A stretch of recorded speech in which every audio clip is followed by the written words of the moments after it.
Bringing Cell to life in Dragon Ball Z was anything but a perfect experience, a famed animator for the series revealed.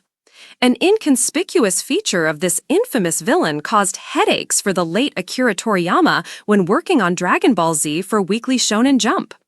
Katsuyoshi Nakatsuru, a key animator and character designer for the Dragon Ball franchise, was interviewed by @VonDBZ at Made in Asia Spring 2025 in Brussels, Belgium.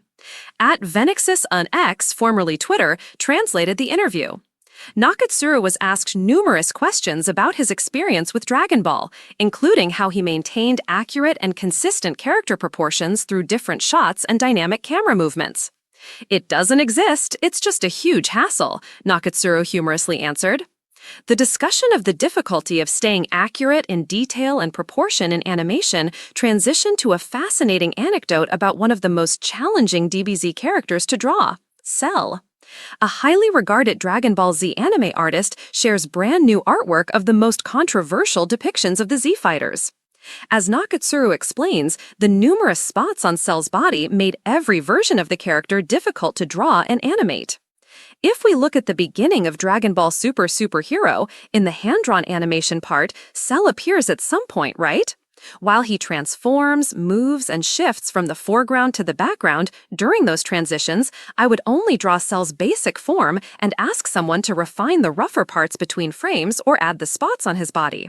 For instance, I asked Shintani, who worked as the character designer for Broly, to draw only Cell's spots. But in the end, he got fed up and said, "I don't want to do this anymore." Nakatsuru continued, "It's a luxury to be able to assign these kinds of tasks to someone who handled the character design for the previous movie, almost like having an assistant. Really, when I think about it, back in the TV series, days, there was so little time, unlike with movies. I kept wondering, did they really do this kind of work for TV all the time?" In the question and answer section of Dragon Ball Full Color Android Saga Volume 4, Toriyama talked about how tedious it was to draw and ink the numerous spots on Cell's body in every panel while on a weekly schedule for Shonen Jump. He even joked about it in the interview featured in Dragon Ball 30th Anniversary Super History Book, translated by Kanzenshu. "Complex guys are terrible when you have to draw them for weeks on end. Cell was a ton of work with those darn spots of his," laughs. Super Saiyan 4 Goku in Dragon Ball Daima was brought to life by the late Akira Toriyama before passing away in 2024, a famed DBZ artist confirms. It was previously revealed by 3 former editors of the Dragon Ball manga that Toriyama initially planned on ending the series with the Cell games, where young Gohan would have inherited the heroic role of his fallen father, Goku, with his defeat of Perfect Cell. However, Toriyama was persuaded to continue the series for at least one more story arc. Toriyama, who never hesitated to drop an idea if it became too tedious, lost interest in depicting Gohan's life as a high schooler/superhero and would pivot back to Goku as the driving force of Dragon Ball.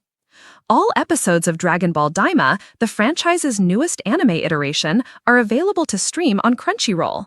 The English dub, starring Stephanie Nadolny as Goku Mini, has begun premiering 1 new episode per week from Jan 10. Goku and company were living peaceful lives when they suddenly turned small due to a conspiracy, the series' official description reads. When they discover that the reason for this may lie in a world known as the Demon Realm, a mysterious young Majin named Glorio appears before them. Your comment has not been saved. Source: X, formerly Twitter.